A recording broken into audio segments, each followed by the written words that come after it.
Hello friends, नमस्कार। बहुत बहुत स्वागत करेंगे आपके अपने YouTube channel GDS class GK classes में।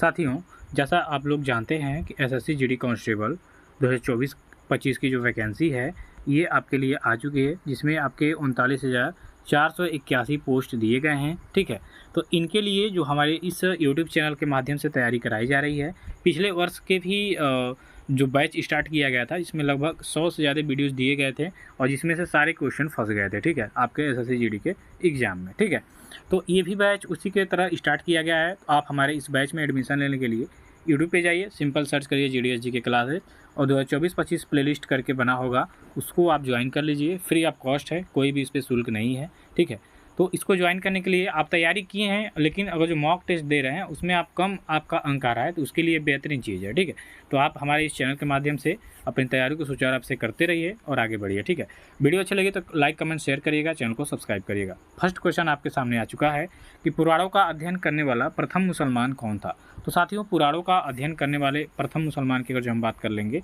तो ये आपका हो जाएगा अल-बरूनी। ठीक है, किताब उल हिंद पुस्तक के लेखक भी है अल-बरूनी। ऑप्शन नंबर यहाँ पे आपका सी हो जाएगा। ठीक है, चलिए अगला क्वेश्चन है, अर्जुन पुरस्कार कब प्रारंभ हुआ था। अर्जुन पुरस्कार की बात कर लेंगे तो आपके खेल के क्षेत्र में दिया जाने वाला पुरस्कार है। ठीक है, खेल क्षेत्र में दिया जाता है। अब जो आपसे एक क्वेश्चन भी आता है कि अर्जुन पुरस्कार किस क्षेत्र में दिया जाता है, तो खेल के क्षेत्र में। स्टार्टिंग की बात करेंगे तो 1961 में इसकी स्टार्टिंग हुई थी, यानी कि शुरुआत हुई थी 1961 में। तो बी ऑप्शन इसका करेक्ट हो जाएगा। नेक्स्ट क्वेश्चन की बात कर लेंगे साथियों, तो नेक्स्ट क्वेश्चन में है कि ईरानी कप का संबंध निम्नलिखित में से किस खेल से हो जाएगा। तो ईरानी कप की जब हम यहाँ पे बात करेंगे तो ईरानी कप का संबंध हो जाएगा आपके क्रिकेट से। ठीक है, क्रिकेट से हो जाएगा। ऑप्शन नंबर यहाँ पे ए आपका करेक्ट आंसर हो जाएगा, ईरानी कप का संबंध आपके क्रिकेट से होगा। चलिए साथियों, नेक्स्ट क्वेश्चन है कि विश्व व्यापार संगठन यानी कि WTO वर्ल्ड ट्रेड ऑर्गेनाइजेशन की बात करेंगे। ठीक है, तो इसका जो मुख्यालय है ये आपके जिनेवा में होगा। डी ऑप्शन यहाँ पे आपका करेक्ट हो जाएगा कि विश्व व्यापार संगठन का जो मुख्यालय है साथियों ये आपके जिनेवा में है। अगले क्वेश्चन की बात करेंगे कि डोल यात्रा महोत्सव आपके किस राज्य में मनाया जाता है। तो डोल यात्रा महोत्सव की बात कर लेंगे तो ये मनाया जाता है आपके पश्चिम बंगाल में। सी ऑप्शन यहाँ पे आपका करेक्ट हो जाएगा कि डोल यात्रा महोत्सव आपके पश्चिम बंगाल राज्य में मनाया जाता है। नेक्स्ट है, त्रिशूर पूरम उत्सव किस राज्य में मनाया जाता है। त्रिशूर पूरम उत्सव की अगर जो हम बात करेंगे साथियों तो त्रिशूर पूरम उत्सव ये आपके मनाया जाता है केरल स्टेट में।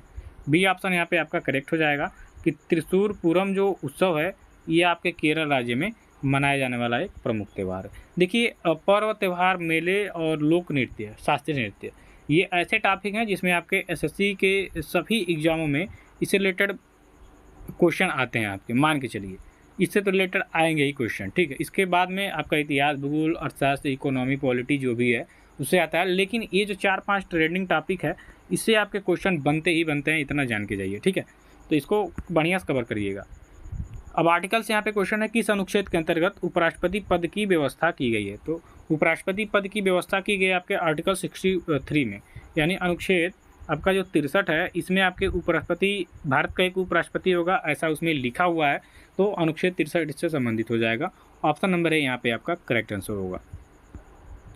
अगले क्वेश्चन में कि भारतीय संविधान के किन अनुच्छेदों में नागरिकता संबंधी प्रावधान है। अब नागरिकता संबंधी प्रावधान की यहाँ पे अगर जो बात कर लेंगे तो नागरिकता संबंधी प्रावधान आपके अनुच्छेद, ठीक है, 5 से 11 में दिया रहता है। ठीक, 5 से 11 में नागरिकता संबंधी प्रावधान दिया गया है, जिसमें जो अनुच्छेद 11 है इसमें आपके संविधान जो संविधान का अनुच्छेद 11 है इसमें आपकी जो संसद होती है ये नागरिक संबंधी प्रावधान में संशोधन कर सकती है, ऐसा आपके अनुच्छेद 11 में दिया गया है। ठीक है, तो आपके एग्जाम में आता भी है कि संसद किस अनुच्छेद के अंतर्गत नागरिकता संबंधी मामले हैं उसमें संशोधन कर सकती है, तो अनुच्छेद 11 हो जाएगा। ठीक है, ये इंपॉर्टेंट है आपके लिए। भारत में सबसे बड़ी मीठे पानी की प्राकृतिक झील कौन सी हो जाएगी।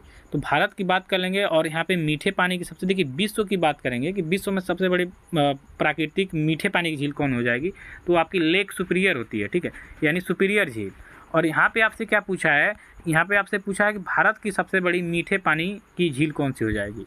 तो भारत में सबसे बड़ी मीठे पानी की झील हो जाएगी आपकी बूलर झील। कौन सी झील हो जाएगी, बूलर झील। तो यहाँ पे आपका सी ऑप्शन करेक्ट हो जाएगा। अब बूलर झील की बात कर लेंगे तो ये आपके जम्मू कश्मीर स्टेट में पड़ती है। ठीक है, चलिए नेक्स्ट है भारतीय उपद्रव का पिता किन्हें कहा जाता है। तो भारतीय उपद्रव की बात करेंगे तो भारतीय उपद्रव या अशांति का जनक ये सभी कहा जाता है आपके बाल गंगाधर तिलक जी को। ठीक है, भारतीय उपद्रव का पिता किसे कहा जाता है? बाल गंगाधर तिलक। ये आपके लिए मोस्ट इंपॉर्टेंट क्वेश्चन रहेगा, इसको वेरी इंपॉर्टेंट में करिएगा।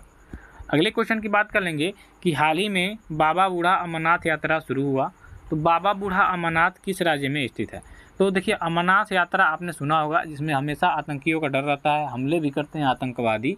तो यहाँ पे सुरक्षा के पुख्ता इंतजाम किया गया रहता है।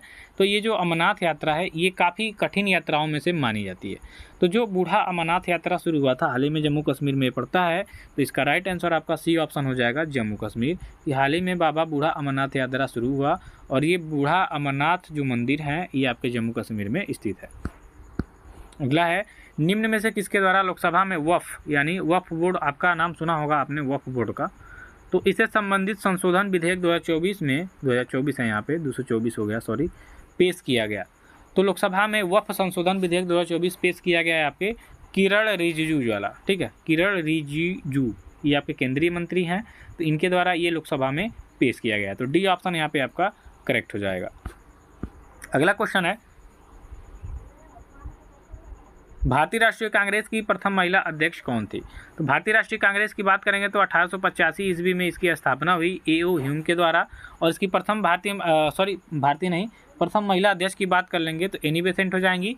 और जो आपकी सरोजिनी नायडू हैं ये प्रथम महिला अध्यक्ष थी भारत की। तो यहाँ पे भारतीय महिला नहीं पूछा है, बस प्रथम महिला पूछा है, तो एनी बेसेंट हो जाएगा, सी ऑप्शन करेक्ट होगा। तराइन का प्रथम युद्ध कब हुआ था?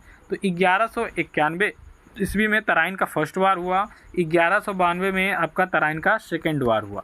फर्स्ट और सेकेंड दोनों वार की बात करेंगे तो मोहम्मद गोरी और पृथ्वीराज चौहान के बीच में हुआ था, जिसमें फर्स्ट वार में गोरी हार गया और सेकेंड वार में पृथ्वीराज हार गए थे। तो यहाँ पे आपका right answer B option correct हो जाएगा।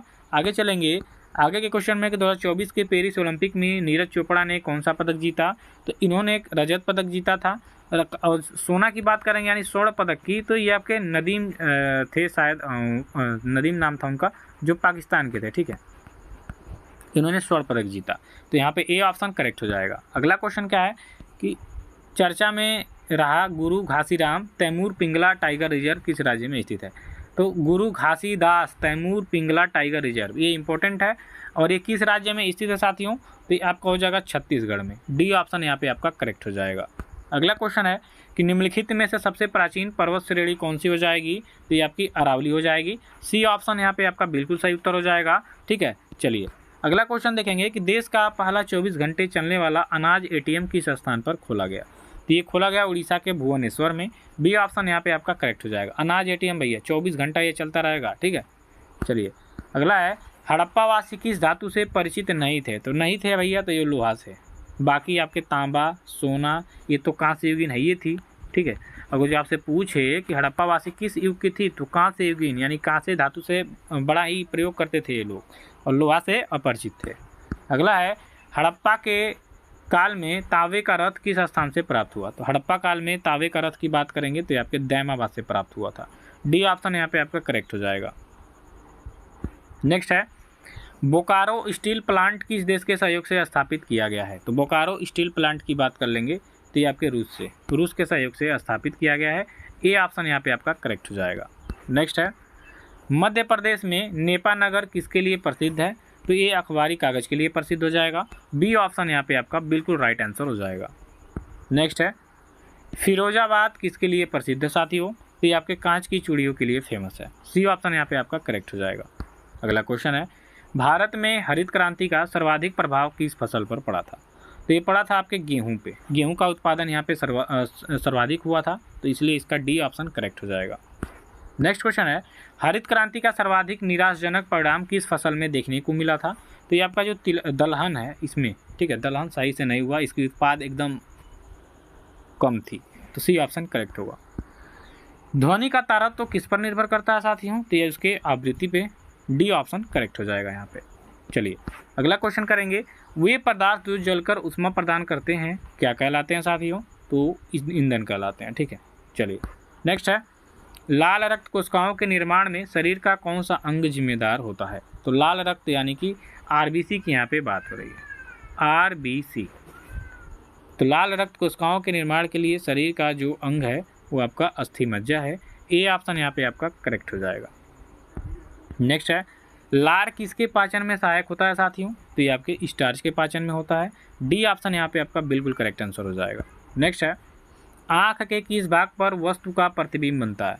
तो आँख का जो आपका रेटिना है यहाँ पे वस्तु का प्रतिबिंब बनता है। सी ऑप्शन यहाँ पे बिल्कुल आपका सही हो जाएगा, रेटिना। यहाँ पे आपके आँख का जो क्या है प्रतिबिंब होता है ये बनता है, ठीक है। तो सी ऑप्शन यहाँ पे आपका करेक्ट हो जाएगा।